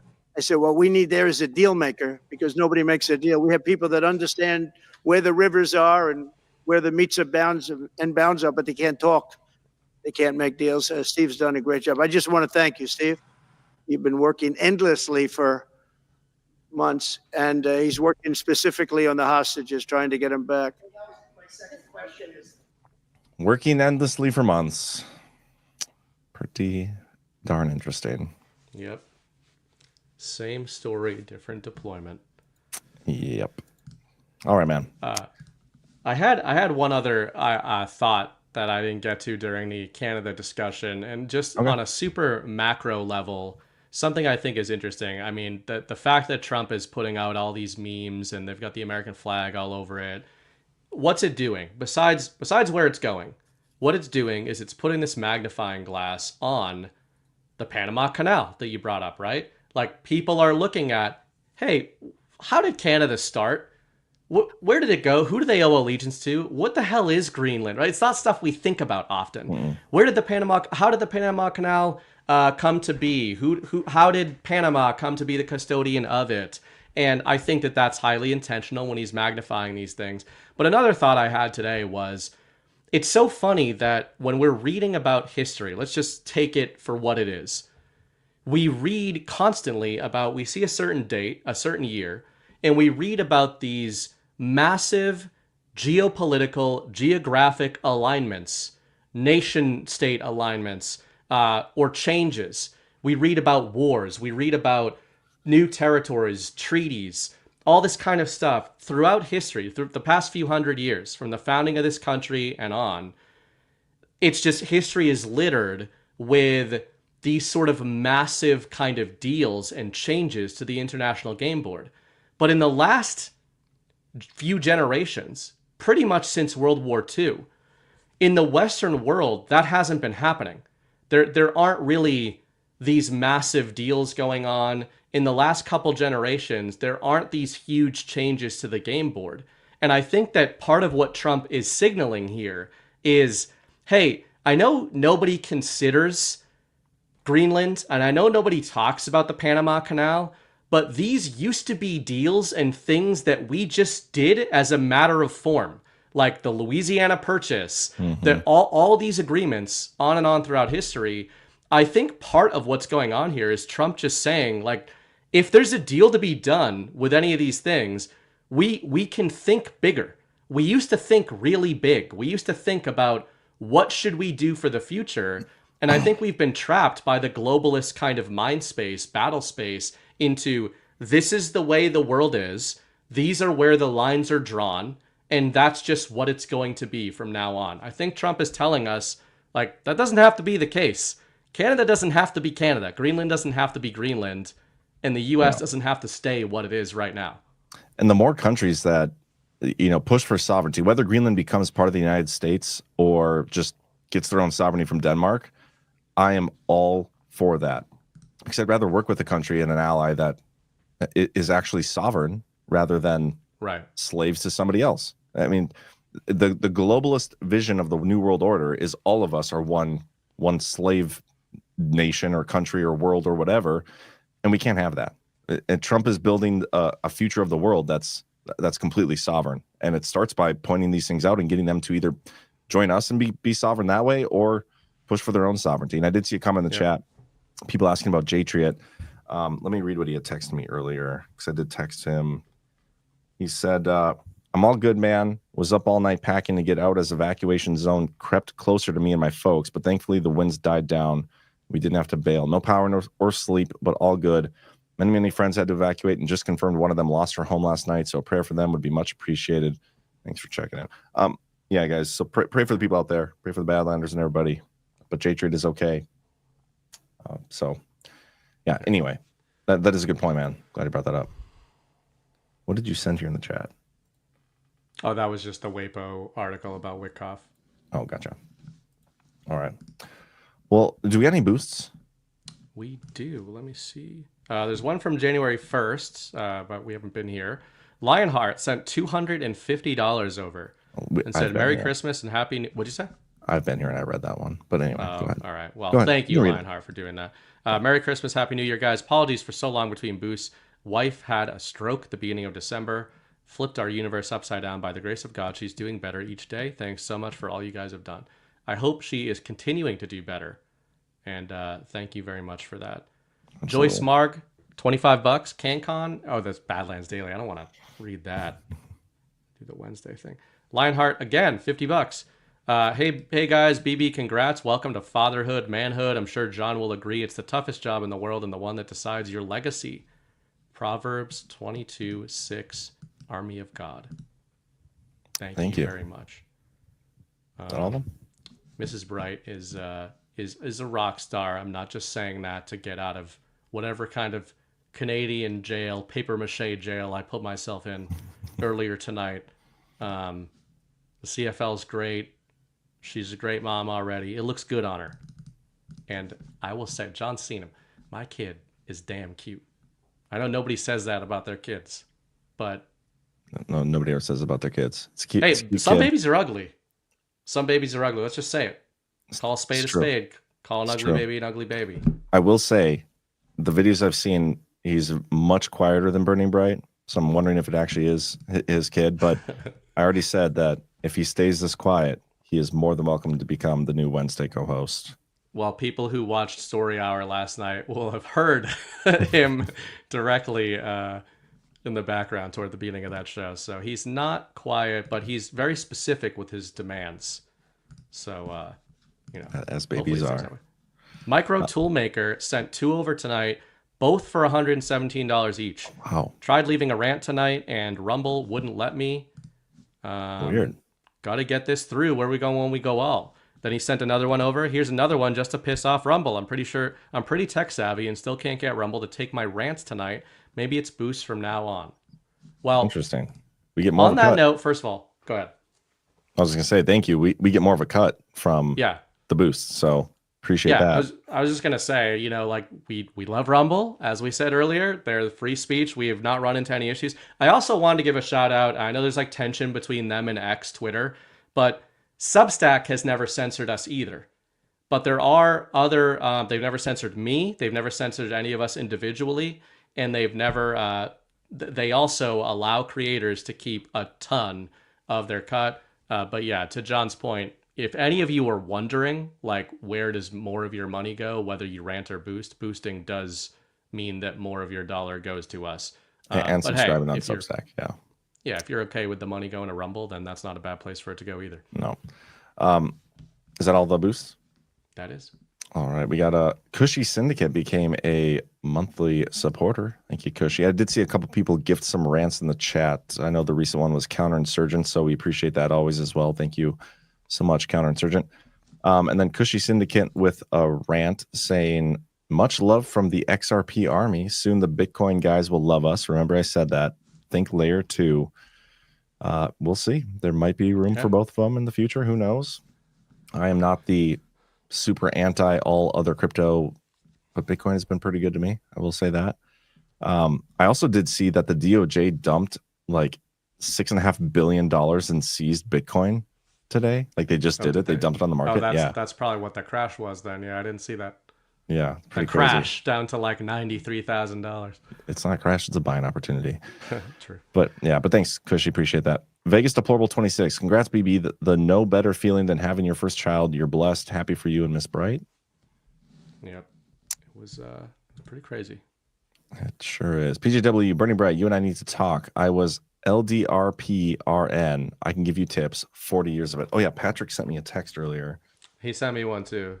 About so it's probably the same.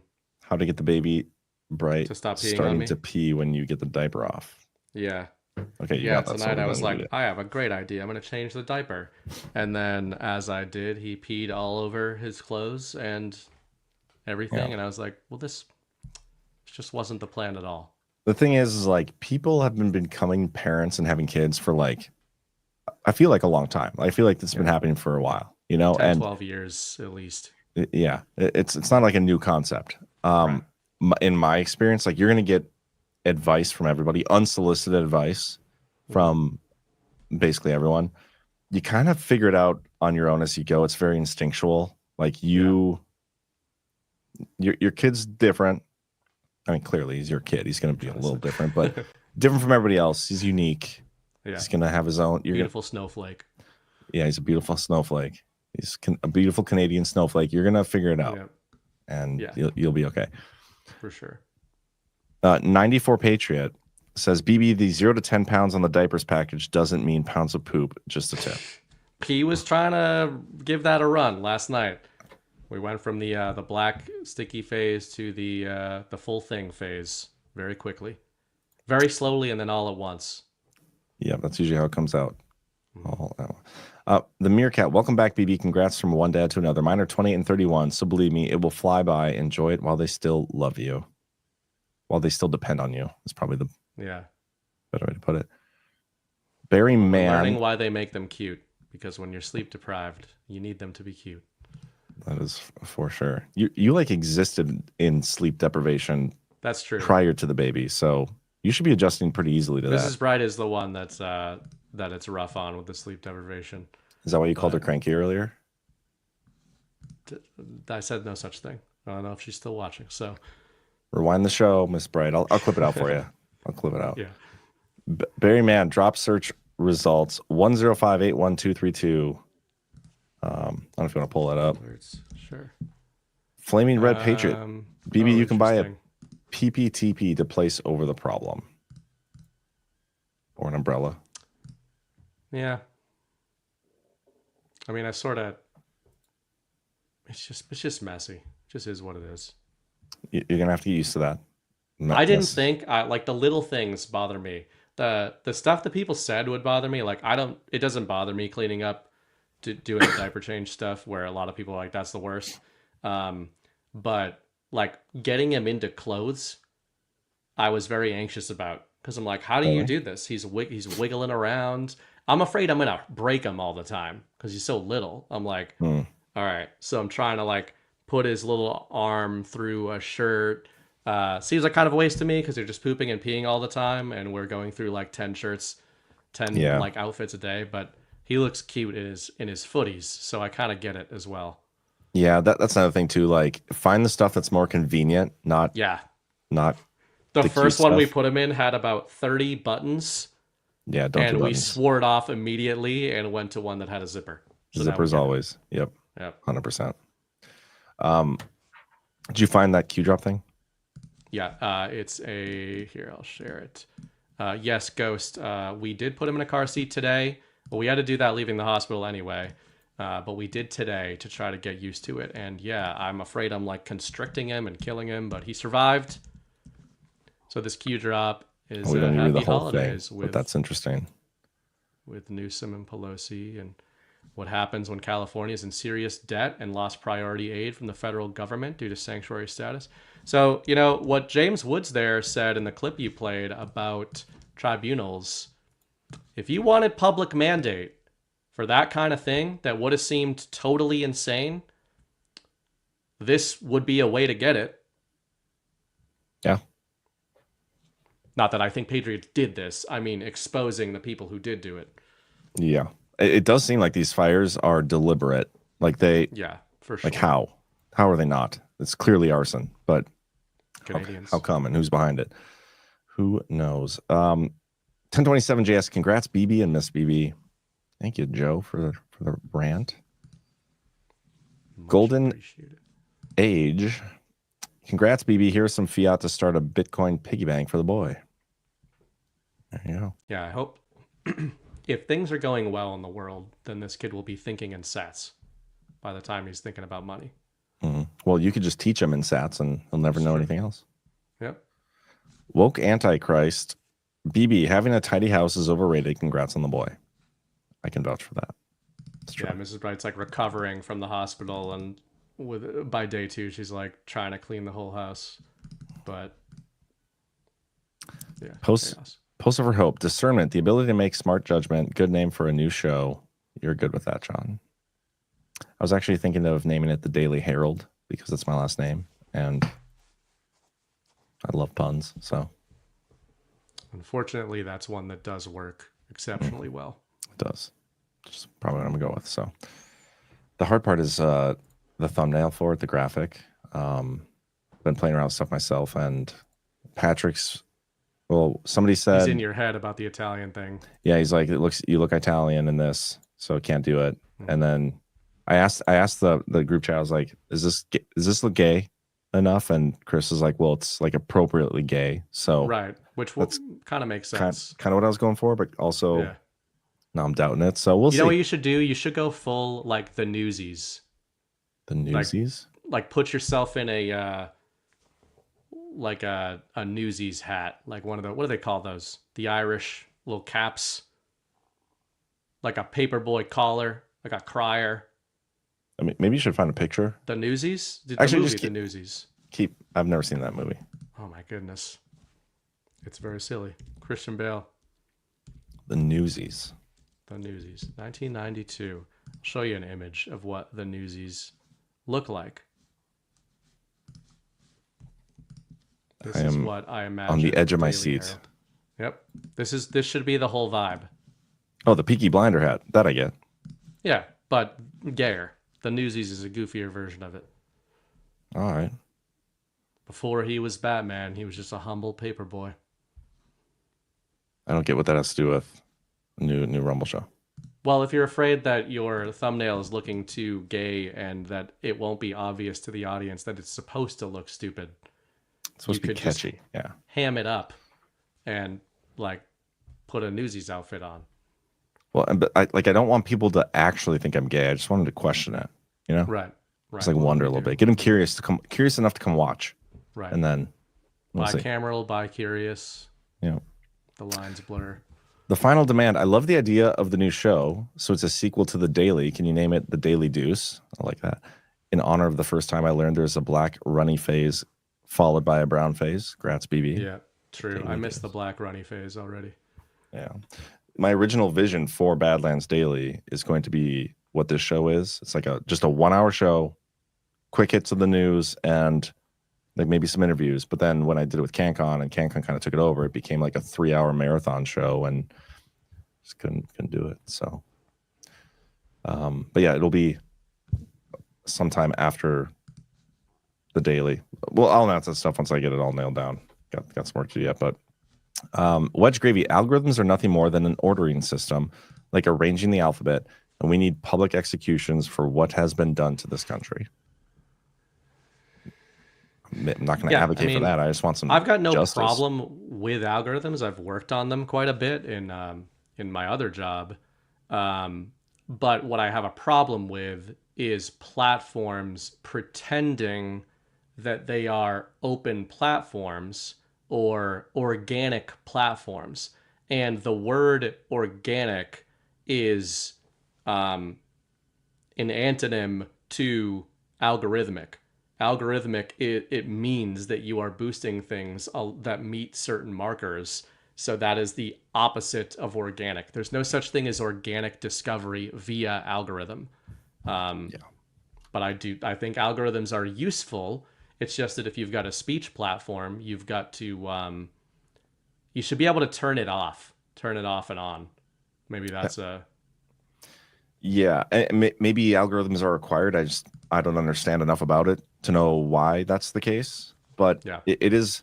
I'm just sick of seeing, like, you know, we're all excited to be back on Twitter and Elon Musk and all these things, and then he's not doing free speech, first principle, America first things right now, guys. Like, he's saying that you need to get a check mark, a blue check mark, pay money, and be positive, and then you'll get engagement on Twitter.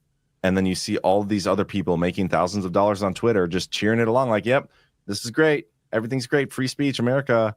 Go Elon.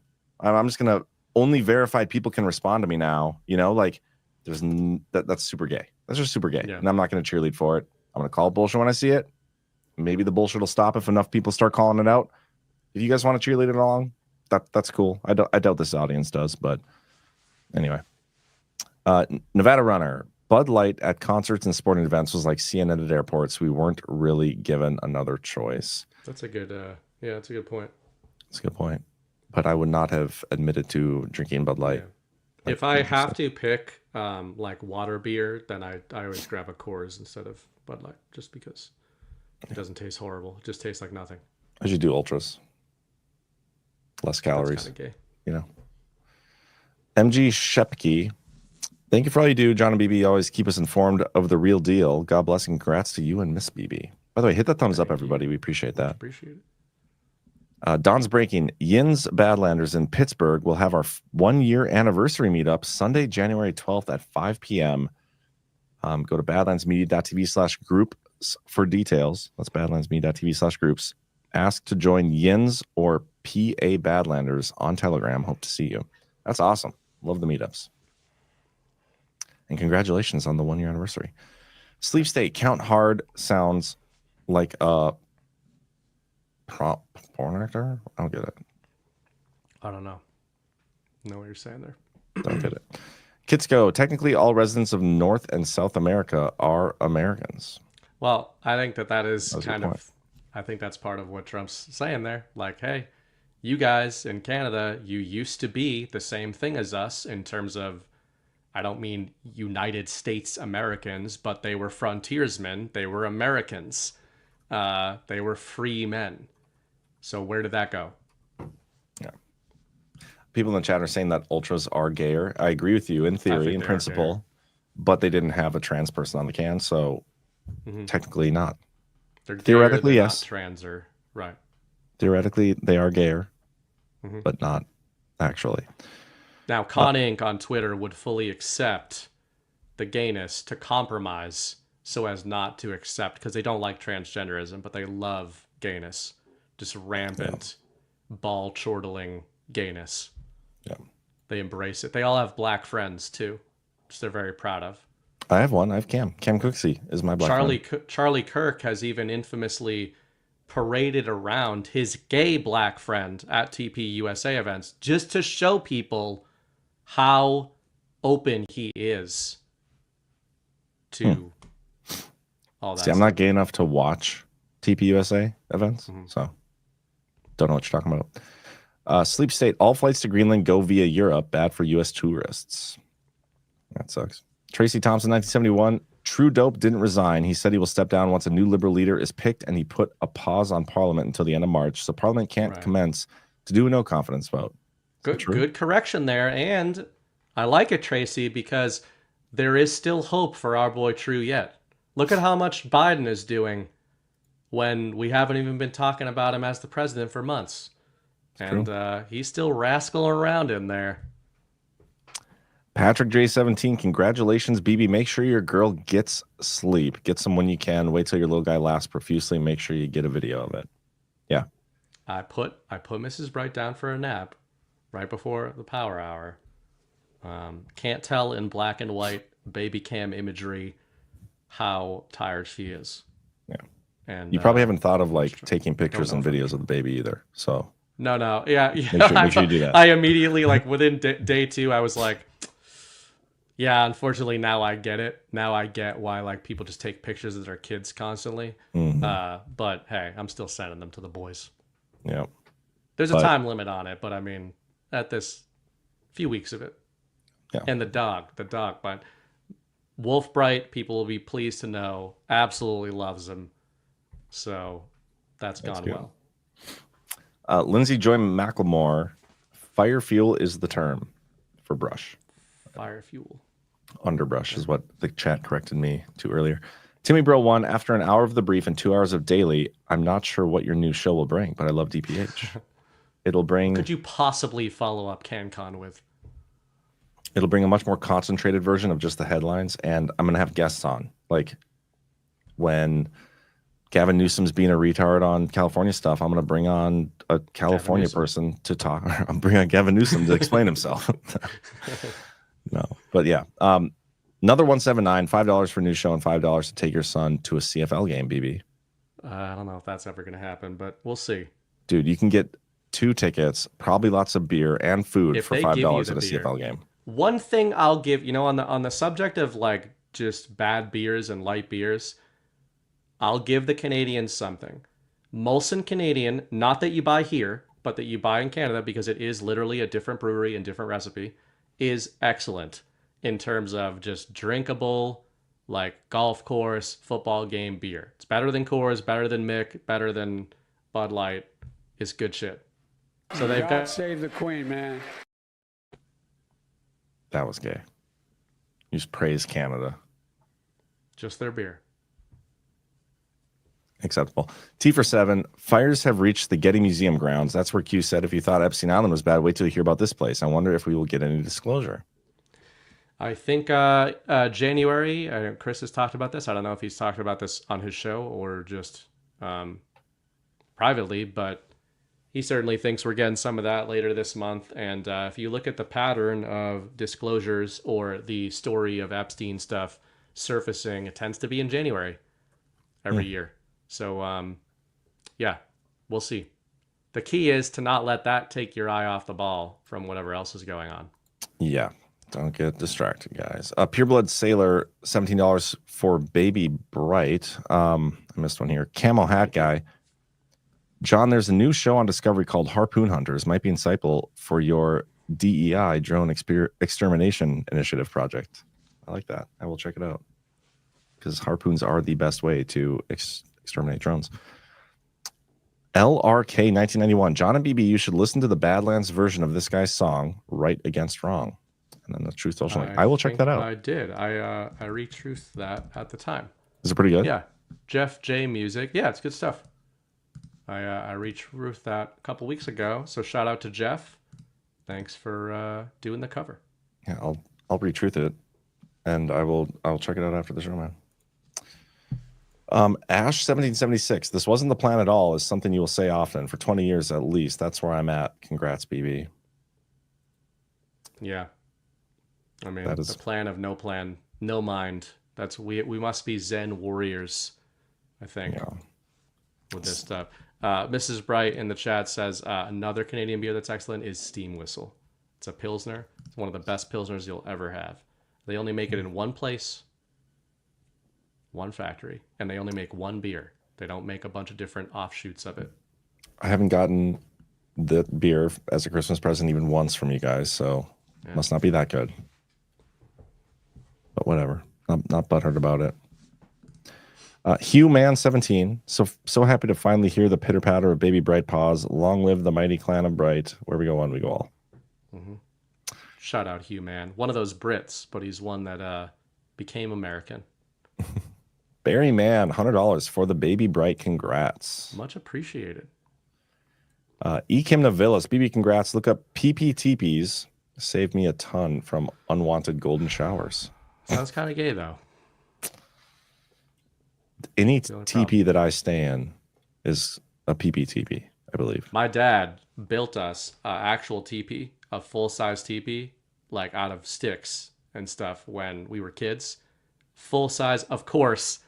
Later learned that my parents were just smoking bowls in there all the time. No way. Yeah, they would like have campfires and just That's smoke weed and stuff with their friends. But I was like, oh, this is awesome. And then so we had a teepee in the woods, and then we had a tree house. And when my dad built a tree house, like he built a house in a tree. It had like a room, windows, all this kind of stuff. And we used to have wars where one team would be in the teepee and one team would have the tree fort, and we would beat the hell out of each other with sticks. Were they smoking bowls in the clubhouse too, the treehouse? They probably were. Although that'd be dangerous. It was steep. It was probably like 15 feet up. Really? That would have been dangerous. I can't wait to meet your parents and ask them about that. It's like, oh, you're the ones who were smoking bowls in the teepee. I'll get them to play. Heard so much about you. Professor Dave, congrats on the baby. $50. Thank you, Dave. Mad Mr. Fox, at that age, don't take their aim for granted. My wife was taking a bath and giving my son a bath. He started to pee and it shot right in her mouth. Nasty.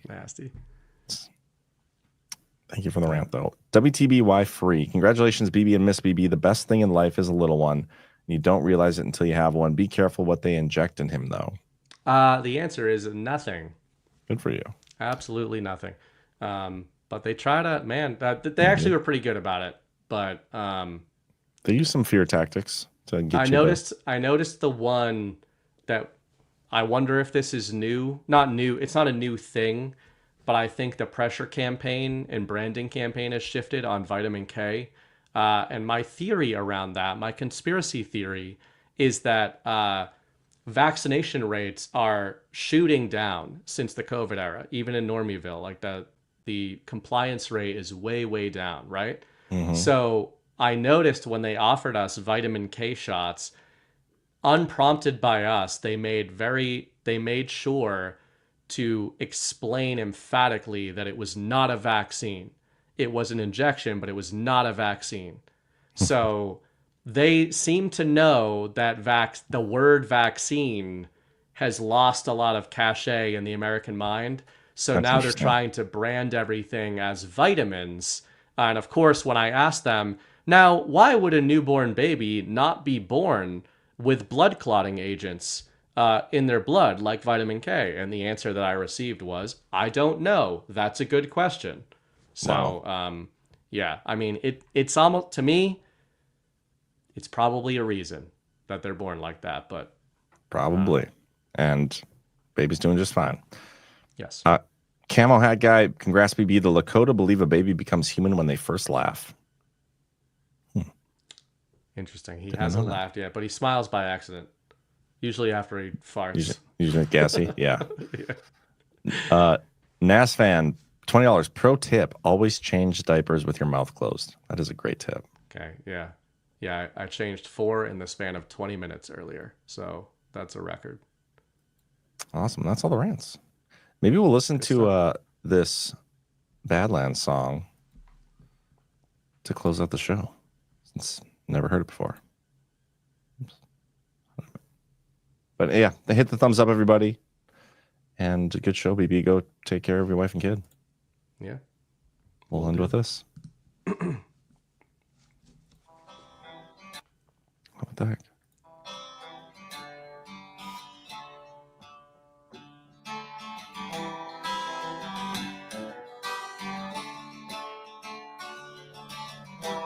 Now we finally know all the things that we've been told were only to benefit you.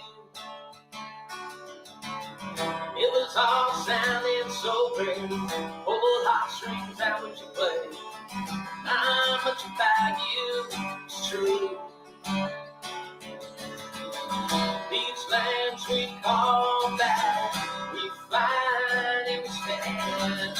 Right against wrong, that's our song.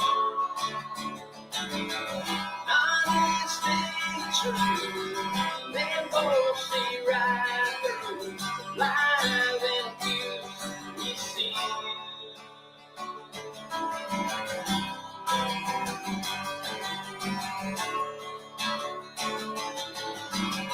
We dug and discovered all you needed. Pull back the covers, now time to read. We stick together, rip much better. Back one another without the conquer. Yeah, these lands we call back, we fight and stand. Right against wrong, that's our song. Honesty and truth, they both see right through. Lies and abuse, we see. Secrets out, sold out to who knows who. You were found out, ratted out, now you're through. These lands we call back, we fight and we stand. Right against wrong, that's our song. Honesty and truth, they both see right through. Lies and abuse, we see.